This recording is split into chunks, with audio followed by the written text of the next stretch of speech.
بسم الله الرحمن الرحيم.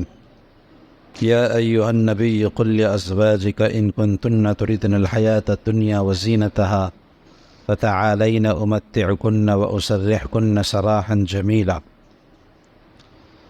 یہ ایک واقعہ ہے آپ صلی اللہ علیہ وسلم سے ازواج مطہرات نے کچھ زائد راشن کا مطالبہ کیا تھا. آپ صلی اللہ علیہ وسلم کا معمول یہ تھا کہ آپ سال بھر کا خرچہ ازواج مطہرات کو دے دیا کرتے تھے. جب فتوحات کا سلسلہ بڑھا اور مال و دولت کی فراوانی ہوئی تو ازواج مطہرات کی طرف سے مطالبہ یہ ہوا کہ ہمیں خرچہ بڑھا کر کے دیا جائے.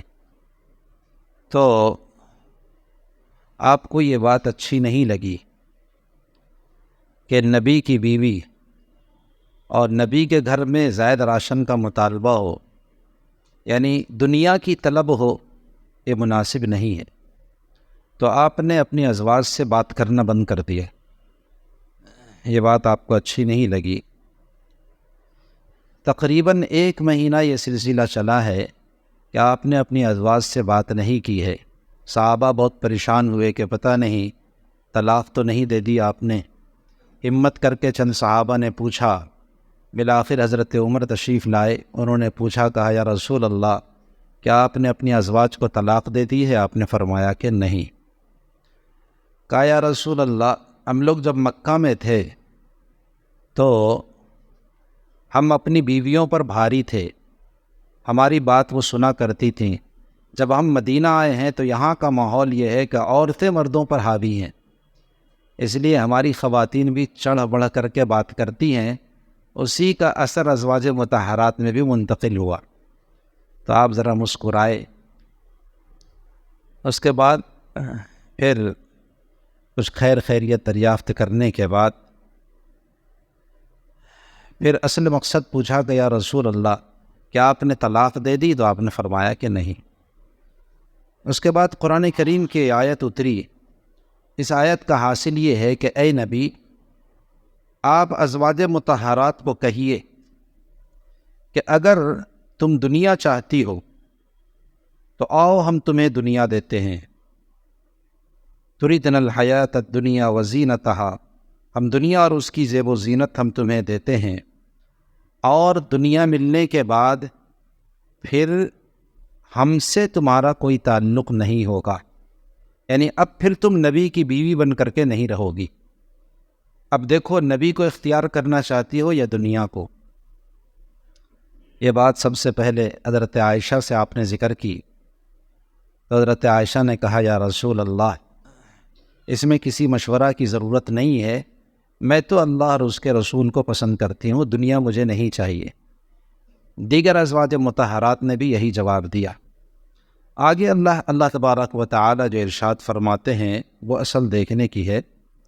اللہ فرماتے ہیں یا نساء النبی لستن کاحد من النساء، کہ اے نبی کی ازواج، اے نبی کی بیویاں، اے نبی کی عورتوں، تم عام عورتوں کی طرح سے نہیں ہو. لستن کاحد من النساء، عام عورتوں کی طرح سے نہیں ہو. تمہارا مرتبہ بڑھا ہوا ہے، تمہارا مقام بڑھا ہوا ہے. تمہاری طرف سے ایسی کوئی بات نہیں ہونی چاہیے جس سے دنیا ٹپکے اور دنیا سمجھ میں آئے. اسی لیے کہا جاتا ہے کہ جو جتنا اللہ کا مقرب ہوتا ہے اور اللہ کا پسندیدہ اور محبوب ہوتا ہے اس کی تھوڑی تھوڑی سی بھی بات دیکھی جاتی ہے.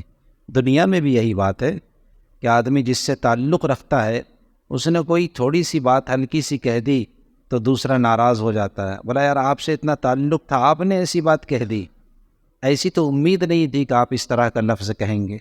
حالانکہ اس سے زیادہ 2-4 گالی بھی کوئی دوسرا دے دے تو کچھ فرق نہیں پڑتا، لیکن آپ سے تعلق تھا، آپ سے محبت تھی اور آپ نے ایسی بات کہہ دی.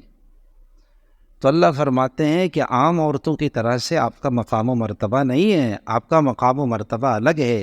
آپ کی طرف سے اس طرح کی بات آنا مناسب نہیں ہے. ان اتقیتن فلا تخضعن بالقول، پھر آگے اللہ تبارک و تعالی نے ان ازواج مطہرات کو نصیحت کی۔ نصیحت بھی بہت عمدہ ہے، ایسی نصیحت ہے اور ایسی باتیں ہیں کہ اس زمانے کی خواتین کو اگر کہا جاوے تو وہ کہیں گے کہ اس میں حرج کیا ہے، ایسی تو کوئی بات نہیں ہے۔ نبی کی بیویوں سے کسی طرح کا کوئی شبہ نہیں کیا جا سکتا ہے کہ خدا نخواستہ ان کا دل کسی اور مرد سے لگے یا ان کی چاہت کسی اور مرد کی طرف ہو، اس طرح کا شبہ بھی نہیں کیا جا سکتا ہے۔ لیکن پھر بھی اللہ فرماتے ہیں فَلَا تَخْضَعْنَ بِالْقَوْلِ فَيَطْمَعَ الَّذِي فِي قَلْبِهِ مَرَضٌ وَقُلْنَ قَوْلًا مَّعْرُوفًا، کہ دیکھو ایسی شیرینی اور مٹھاس والی بات نہ کہو، ایسی بات نہ کہو، یعنی آپ کا لہجہ ایسا نہیں ہونا چاہیے کہ جس سے سامنے والے کے دل میں کسی طرح کی طمع یا لالچ پیدا ہو جائے کہ خاتون کچھ کہنا چاہتی ہیں۔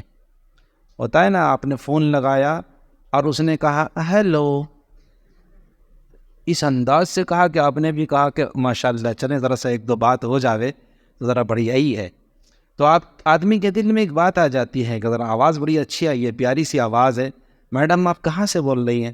تو یہ بولتے ہیں کہ جی میں یہاں سے بول رہی ہوں۔ یہ جو انداز ہے لہجہ کا، اس سے منع کیا گیا ہے کہ آپ کا لہجہ ایسا نہیں ہونا چاہیے کہ جس کی وجہ سے جس کے دل میں شرارت ہے، گندگی ہے، آپ کی طرف خدا نخواستہ مائل ہو جائے۔ نبی کی بیویوں کو جب یہ نصیحت ہے تو ہماری اور آپ کی خواتین کو کیا یہ نصیحت نہیں ہوگی؟ تو اصل میں نبی کی بیویوں کو کہہ کر کے عام خواتین کو مخاطب کیا گیا ہے کہ جب بھی کوئی اجنبی مرد ہو اس سے بات کرنی ہے تو اس لب و لہجے میں بات کرو کہ اس کے دل میں کسی طرح کا تمہارے سلسلے میں خیال تک نہ آنے پائے۔ فلاں صاحب ہیں گھر میں تو کہے جی نہیں ہے گھر میں، ایک دم ایسا کرفت لہجے میں، نہیں ہے گھر میں، بعد میں آپ تشریف لائیے، ارے پیر ہی ڈر جائے گا کہ کہیں اس کے بعد پھر جوتی کا نمبر نہ آ جائے، نہیں سمجھے؟ تو خواتین کو اس کی تعلیم دینی چاہیے کہ کوئی اجنبی ہو تو سختی سے بات کرو کہ نہیں ہے گھر میں، آپ بعد میں آئیے، اس وقت نہیں ہے، آپ بے وقت کیوں آ گئے، اس لب و لہجے میں بات کرنی چاہیے۔ ارے سمجھے بھائی، لیکن یہاں معاملہ الٹا ہے کہ شوہر کے ساتھ تو ترش لہجے میں بات کرتی ہیں اور اجنبی کے ساتھ مٹھاس اور شیرینی والے لب و لہجے میں بات کرتی ہیں۔ یہ ماحول بن گیا ہے، اللہ ہم سب کی حفاظت